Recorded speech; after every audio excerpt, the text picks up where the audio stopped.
Hello दोस्तों, नमस्कार। आज का टॉपिक है कि क्या हमारे संविधान को पूरी तरह से बदला जा सकता है, क्या उसे खत्म किया जा सकता है। ऐसा मैं क्यों कह रहा हूं?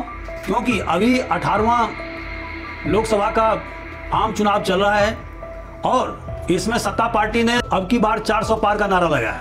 अब की बार पूरा देश कह रहा है, अब की बार खड़गे जी भी कह रहे हैं। लेकिन अध्यक्ष जी, मैं आमतौर पर ये आंकड़े के चक्कर में नहीं पड़ता,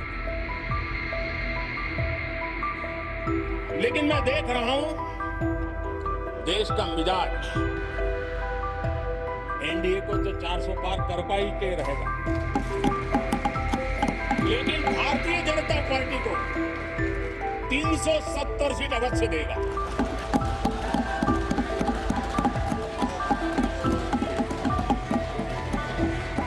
बीजेपी को 370 सीट और एनडीए को 400 पार। कि लोकसभा में एनडीए को अर्थात नेशनल डेमोक्रेटिक अलायंस, जिसका कि सबसे बड़ा पार्टनर बीजेपी है, वह यह नारा लगा रही है कि उसे 400 से ज्यादा सीट लोकसभा में मिलेगा। लेकिन यह नारा लगाना कोई बुरी बात नहीं है। हर पार्टी अपने कार्यकर्ता को उत्साहित करने के लिए इस प्रकार की नारा लगाती है, लेकिन उसके कुछ कार्यकर्ता एमपीज, जैसे कि फैजाबाद के एमपी लल्लू सिंह, या अभी जो बीजेपी की कैंडिडेट है राजस्थान से ज्योति मिर्धा, या उसके पहले पूर्व मंत्री अनंत कुमार हेगड़े जो कर्नाटक से आते हैं, ने बयान समय समय पर यह दिया कि वो संविधान को पूरी तरह से बदलना चाहते हैं और इसीलिए उन्हें अधिक से अधिक लोकसभा में बहुमत की दरकार है। मोदी जी एक बात कह रहे हैं कि अब की बार 400 पार। ऐसा क्यों कहा जा रहा है? इस बार हमें 400 सीटें जीतनी है। हमारे पास लोकसभा में बहुमत है, 2/3 बहुमत। राज्यसभा में हमारे पास 2/3 बहुमत नहीं है, अल्प बहुमत है। राज्य सरकारों में भी हमारे पास वांछित बहुमत नहीं है। संविधान में हमें बदलाव करना है। आपको पता है कि कांग्रेस ने किस तरह मूलभूत संविधान को ही पलट दिया, जिसकी जरूरत नहीं थी। ऐसे प्रावधान लाए गए, खासतौर पर हिंदुओं के दमन के लिए कानून बना दिए गए। अगर इन सबको बदलना है तो सिर्फ इस बहुमत से काम नहीं बनेगा। मोदी जी के पास सिर्फ लोकसभा में बहुमत है, हमें राज्यसभा में भी बहुमत चाहिए और राज्य सरकारों में भी बहुमत चाहिए, तभी हम इस काम को कर पाएंगे। और इसको विरोधी पार्टियों ने पूरी तरह से चुनाव में भुनाया और उनका आरोप है कि बीजेपी 400 पार का नारा इसलिए लगा रही है कि वो संविधान को पूरी तरह से बदलना चाहती है। तो दोस्तों, आज मैं इसी बात पर व्याख्या करूंगा कि क्या संविधान को पूरी तरह से बदला जा सकता है, क्या उसे खत्म किया जा सकता है। दोस्तों, जैसा कि आप जानते हैं कि 26 जनवरी 1950 को हमारा संविधान लागू हुआ और संविधान बनाने वालों में सबसे ज्यादा जो महत्वपूर्ण भूमिका थी वो डॉक्टर BR अम्बेडकर की थी। जैसा कि आप जानते हैं कि अभी तक हमारे संविधान में 106 बार संशोधन हो चुके हैं। हमारा संविधान न तो अमेरिका के संविधान की तरह पूरी तरह से जटिल है, रिजिड है, और न ब्रिटेन के संविधान की तरह पूरी तरह से फ्लेक्सिबल या लचीला है।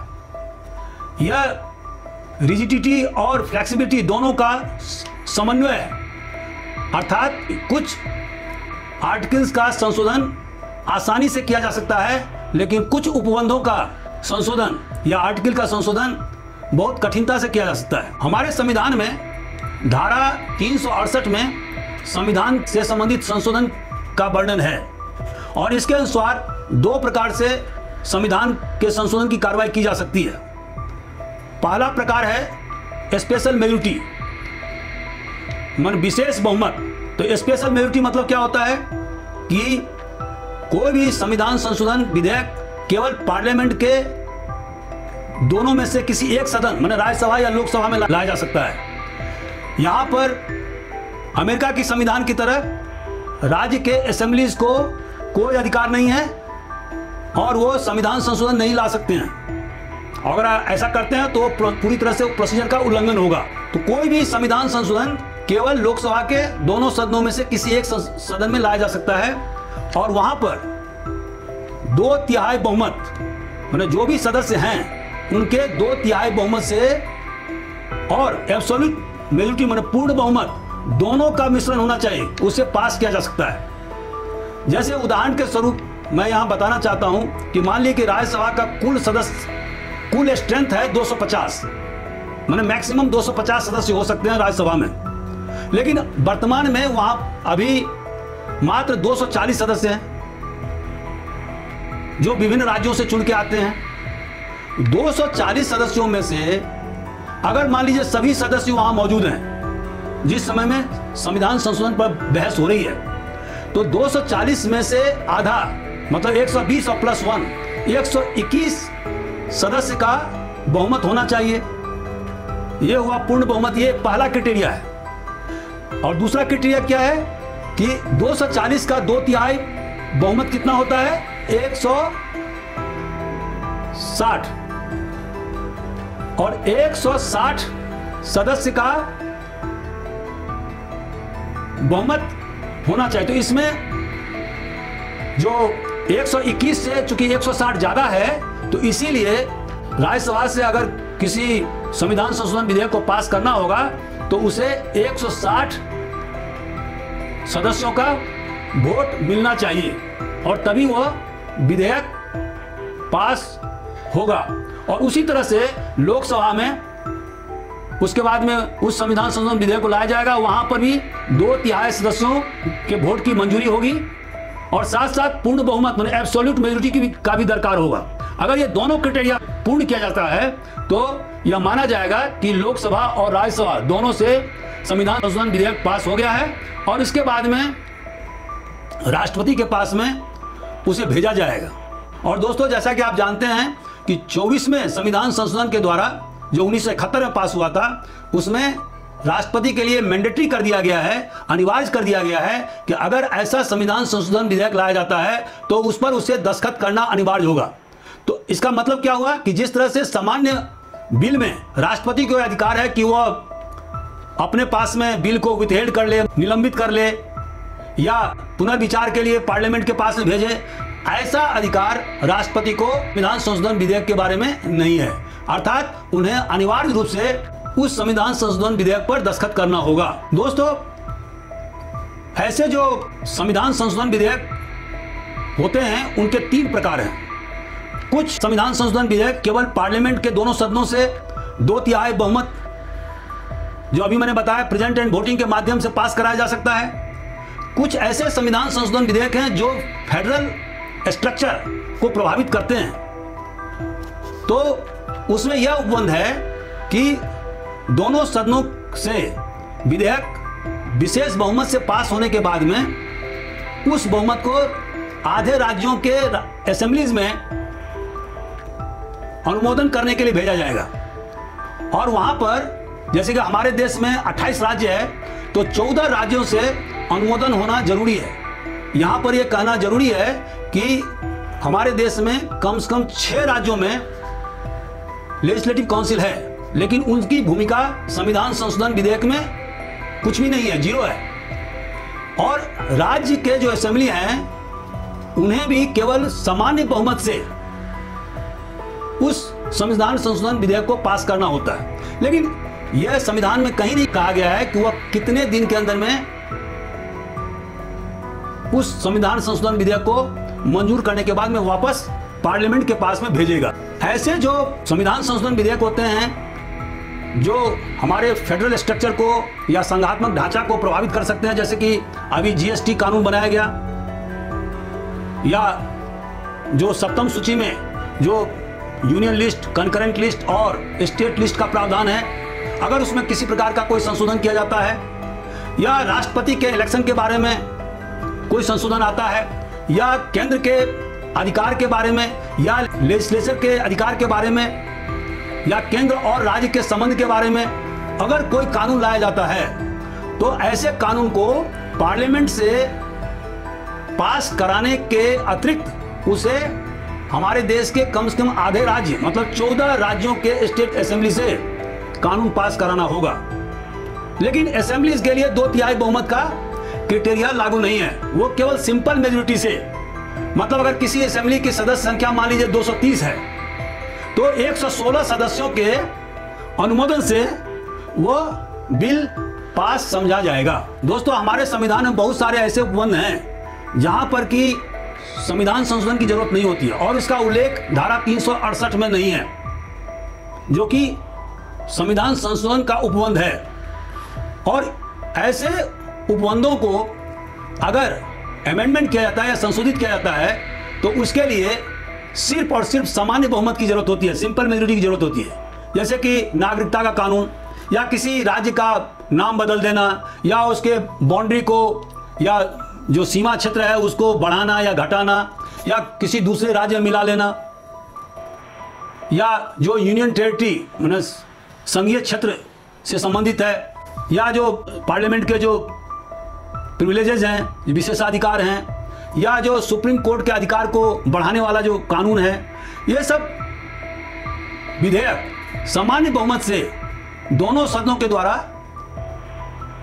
पास किया जा सकता है। दोस्तों, 24 अप्रैल 1973 को हिंदुस्तान के संवैधानिक इतिहास में जबरदस्त क्रांतिकारी कदम सुप्रीम कोर्ट के द्वारा उठाया गया और वह कदम क्या था? Doctrine of basic structure. और इस बेसिक स्ट्रक्चर या बेसिक फीचर्स को सुप्रीम कोर्ट ने इजाद किया। किस केस में? केशवानंद भारती विरुद्ध स्टेट ऑफ केरल में। और इस सिद्धांत में सुप्रीम कोर्ट के द्वारा यह प्रतिपादित किया गया कि पार्लियामेंट को यह अधिकार है कि वह किसी भी पार्ट को संशोधित कर सकता है। इसका मतलब यह हुआ कि पार्लियामेंट ने जो 24वां संविधान संशोधन विधेयक 1971 में पास किया था और उसमें पार्लियामेंट ने असर्ट किया था कि वह संविधान के किसी भी उपबंध को इंक्लूडिंग फंडामेंटल राइट्स को संशोधित करने का अधिकार रखता है। और इस तरह से गोलोकनाथ केस 1967 में जो सुप्रीम कोर्ट के द्वारा जजमेंट दिया गया था, जिसमें कहा गया था कि पार्लियामेंट को फंडामेंटल राइट्स को संशोधित करने का कोई अधिकार नहीं है, उसको पार्लियामेंट ने पलट दिया 24वें संविधान संशोधन विधेयक के द्वारा।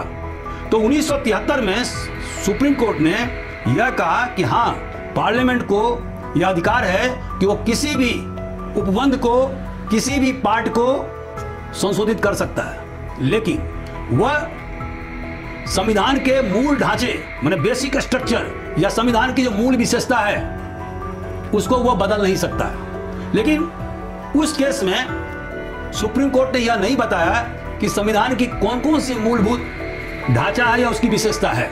लेकिन उसके बाद जो बहुत सारे जो जजमेंट आए उसमें सुप्रीम कोर्ट ने यह व्याख्या किया कि संविधान का मूल ढांचा क्या है। तो मैं यहां बताना चाहूंगा कि सुप्रीम कोर्ट ने जो मूल ढांचा संविधान का बताया है वो उसमें क्या क्या सम्मिलित है। जैसे कि सुप्रीमेसी ऑफ कॉन्स्टिट्यूशन, माने संविधान ही सर्वोच्च है हिंदुस्तान में, पार्लियामेंट सुप्रीम नहीं है या सर्वोच्च नहीं है, सर्वोच्च है संविधान, क्योंकि उसी से कार्यपालिका, न्यायपालिका और विधायिका अपना पावर या शक्तियां प्राप्त करते हैं। रूल ऑफ लॉ, कानून का शासन, राइट टू इक्वालिटी, समता का अधिकार, सेपरेशन ऑफ पावर, शक्तियों का पृथक्करण, sovereign democratic and Republican state जो हमारे प्रियम्बुल में बताया गया है, एक सेकुलर स्टेट होना चाहिए, उसे भी हमारे प्रियम्बुल में दर्शाया गया है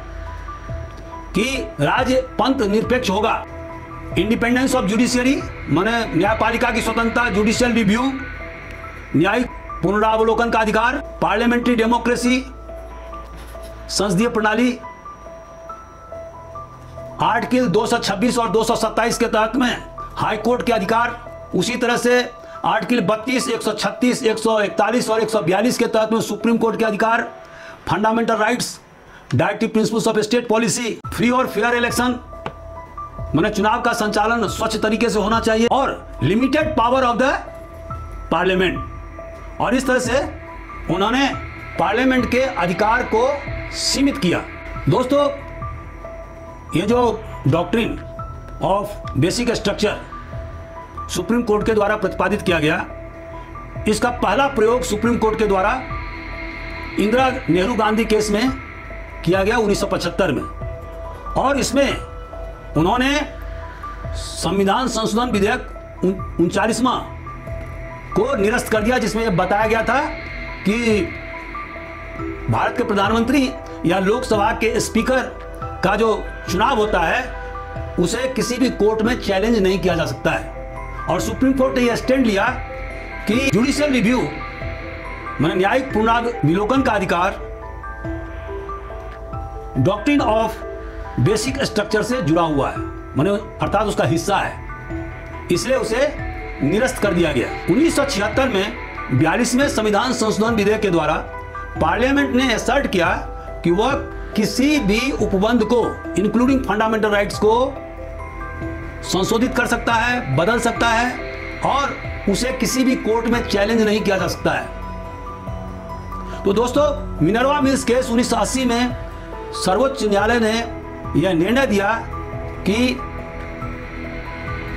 यह अधिकार पार्लियामेंट को नहीं है, क्योंकि जुडिशियल रिव्यू का अधिकार बेसिक स्ट्रक्चर का हिस्सा है और उसे बदला नहीं जा सकता है। इसलिए उन्होंने इस उपबंध को निरस्त कर दिया और यह भी निरस्त कर दिया कि जो 42वें संविधान संशोधन के द्वारा यह बताया गया था कि फंडामेंटल राइट्स की प्राथमिकता directive principles of state policy पर रहेगी। और यह भी बताया कि directive principle of state policy में राज्य के नीति निर्देशक सिद्धांत पर राज्य के मौलिक अधिकार की सर्वोच्चता पर किसी प्रकार का उल्लंघन नहीं किया जा सकता है। लेकिन हाँ, एक मामले में सर्वोच्च न्यायालय ने यह निर्णय दिया कि जहां पर आर्टिकल 39B और C का मामला है और उसे अगर राज्य इंप्लीमेंट या क्रियान्वयन करने की कोशिश करता है तो वहां पर आर्टिकल 14, 19 आड़े नहीं आएगा। और दोस्तों, आर्टिकल 39B और C क्या है कि राज्य इस प्रकार से सुनिश्चित करेगा कि कुछ ही लोगों के हाथ में धन का संग्रह नहीं हो और इक्विटेबल डिस्ट्रीब्यूशन ऑफ वेल्थ राज्य के द्वारा किया जाएगा। मतलब वेल्थ का माने संपत्ति का इस प्रकार से वितरित किया जाएगा ताकि कम से कम जो बेसिक जो बेयर नेसेसिटीज ऑफ लाइफ है उसे हर व्यक्ति को मुहैया कराया जा सकेगा। इसका मतलब यह नहीं है कि पूरे संपत्ति को बंटवारा कर दिया जाएगा।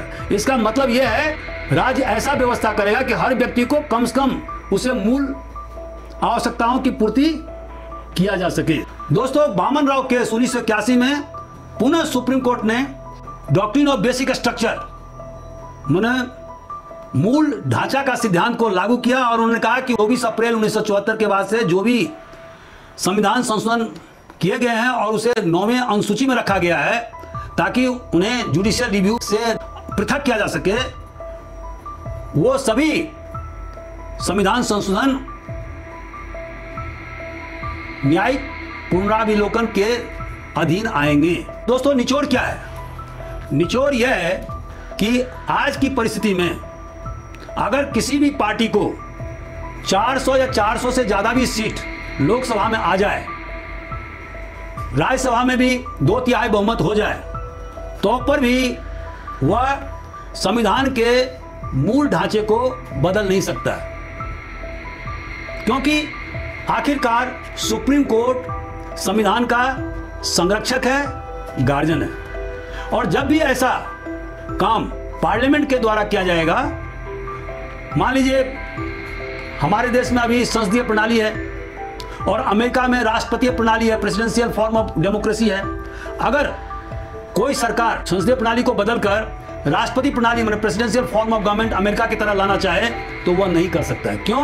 क्योंकि अब parliamentary democracy doctrine of basic structure का हिस्सा है, तो उसे बदला नहीं जा सकता है, उसको चेंज नहीं किया जा सकता है। और जब भी ऐसा किया जाएगा तो जैसा कि मैंने बहुत सारे दृष्टांत बताया, और जैसे इंदिरा नेहरू गांधी वर्सेस राजनारायण में बताया कि किस तरह से सुप्रीम कोर्ट ने 39वां संविधान संशोधन विधेयक को निरस्त कर दिया या 42वें संविधान संशोधन विधेयक को निरस्त कर दिया मिनर्वा मिल्स केस में, उसी तरह से हमारा सुप्रीम कोर्ट किसी भी ऐसे कानून को निरस्त कर देगा जो हमारे संविधान के मूल ढांचा पर आघात या कुठाराघात करता हो। तो दोस्तों, आज का हमारा वीडियो कैसा लगा, इस पर आप अपना जरूर कमेंट दें। मैं इन सारे बिंदुओं को डिस्क्रिप्टिव नोट्स में लिखा हूं अंग्रेजी में, आप उसको जरूर पढ़ें। Thank you very much.